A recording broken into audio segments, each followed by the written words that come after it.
ಇವತ್ತು ನನಗೆ ತುಂಬ ವಿಶೇಷವಾದ ದಿನ. ಇವತ್ತಿಗೆ 22 ವರ್ಷದ ಕೆಳಗೆ ಈ ಭೂಮಿ ಮೇಲೆ ಒಂದು ಅದ್ಭುತ ಪಾರ್ಸಲ್ ಆಯಿತು. ಆ ಅದ್ಭುತ ಬೇರೆ ಯಾರೂ ಅಲ್ಲ, ನಾನೇ. ನಮ್ಮ ಹುಟ್ಟುಹಬ್ಬದ ಪ್ರಯುಕ್ತ ದೇವ್ರಿಗೆ ಪೂಜೆ ಮಾಡಿ ತಿಂಡಿ ತಿನ್ನಕ್ಕೆ ಹೊರಟೆ.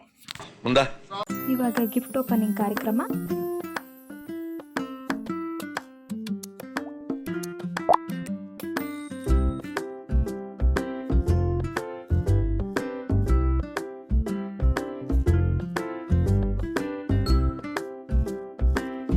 ಫೋಟೋಶೂಟ್ ಮಧ್ಯದಲ್ಲಿ ನನ್ನ ಫ್ರೆಂಡ್ ಚಿಂಟು ಬಂದು ಎಂಟ್ರಿ ಕೊಟ್ಟಳು. ಅವಳು ಕೊಟ್ಟಿರೋ ಗಿಫ್ಟ್ ಓಪನ್ ಮಾಡಿ ಅವಳ ಜೊತೆ ಫೋಟೋ ತೊಗೊಂಡು ಅವ್ರ ಫ್ಯಾಮಿಲಿ ಮೆಂಬರ್ಸ್ ಎಲ್ಲ ನನಗೆ ವಿಶ್ ಮಾಡ್ತಾಯಿದ್ರು. ಅವ್ರ ಹತ್ರ ಎಲ್ಲ ಚೆನ್ನಾಗಿ ಮಾತಾಡಿಕೊಂಡು ಅಲ್ಲಿಂದ ನಾವು ಬಂದಿದ್ದೆ ಭೋಜನ ಶಾಲೆಗೆ. ಹಂಗಂತೂ ಹೊಟ್ಟೆ ಕವ ಕವ ಅಂತಿತ್ತು. ಯಾವಾಗ ಊಟ ಹಾಕ್ತಾರೋ ಅಂತ ಕಾಯ್ತಾ ಇದ್ದೆ. ನೀನು ನೋಡ್ರೆ ಅಯ್ಯೋ ಪಾಪ ಅನಿಸುತ್ತೆ. ಇವತ್ತು ನಾವು ಬಂದಿರೋದೆ ಅಕ್ವೇರಿಯಂ ಪ್ಯಾರಡೈಸ್ಗೆ. ಲೈನಲ್ಲಿ ನಿಂತ್ಕೊಂಡು ಟಿಕೆಟ್ ಇಸ್ಕೊಂಡು ಅಲ್ಲಿಂದ ನಾವು ವೆರೈಟೀಸ್ ಆಫ್ ಫಿಶಸ್ ನೋಡೋಕೆ ಬಂದ್ವಿ. ಮೋಸ್ಟ್ ಟ್ರೆಂಡಿಂಗ್ ಮರ್ಮೇಡ್ ಶೋ ನೋಡೋಕ್ಕಂತ ಕಾಯ್ತಾ ಇದ್ವಿ. ಅವಾಗ ಬರ್ತಾರೆ ಇವಾಗ ಬರ್ತಾರೆ ಅಂತ ವೆಯ್ಟ್ ಮಾಡ್ತಾನೆ ಇದ್ವಿ. ಕೊನೆಗೂ ಬಂದರು ಗುರು.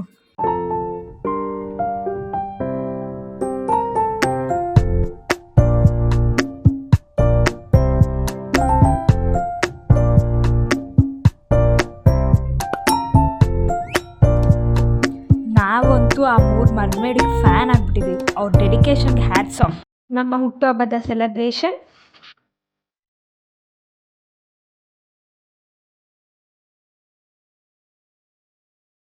ಬರ್ಡೇ ಸೆಲೆಬ್ರೇಷನ್ ಮುಗಿಸ್ಕೊಂಡು ನನಗೆ ಯಾರು ವಿಶ್ ಮಾಡಿದ್ದಾರೋ ಅವ್ರೆಲ್ರಿಗೂ ಥ್ಯಾಂಕ್ಸ್ ಹೇಳಿ ಮಾಡ್ಕೊಂಡೆ. ಇವತ್ತು ನಾವು ಬಂದಿರೋದೆ ಶಿವಲಿನ್ ರೆಸಾರ್ಟ್ಗೆ.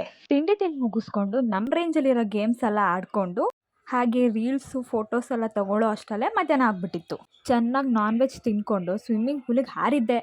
ಮೋಸ್ಟ್ ವೆಯ್ಟಿಂಗ್ ಮೂಮೆಂಟೇ ರೈನ್ ಡ್ಯಾನ್ಸ್. ಡಿ ಬಾಸ್ ಸಾಂಗಿಗೆ ಡ್ಯಾನ್ಸ್ ಆಡಿಕೊಂಡು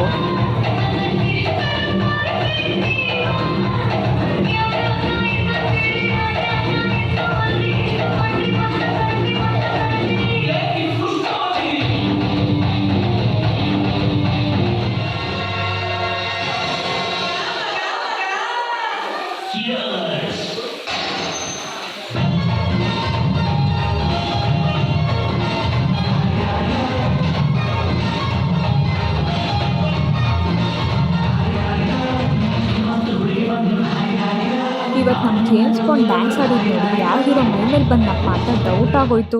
ಹಾಗೆ ರೈನ್ ಡ್ಯಾನ್ಸ್ ಎಂಜಾಯ್ ಮಾಡ್ತಾ ನಮ್ಮ ಜೊತೆಗೆ ಎಲ್ಲರೂ ಮಿಂಗಲ್ ಆಗಿ ಡ್ಯಾನ್ಸ್ ಮಾಡಿದ್ರು. ಚೆನ್ನಾಗಿ ರೈನ್ ಡ್ಯಾನ್ಸ್ ಎಂಜಾಯ್ ಮಾಡಿ ಚಳಿಗೆ ಕಾಫಿ ಕುಡ್ಕೊಂಡು ಮನೆಗೆ ಬಂದ್ವಿ.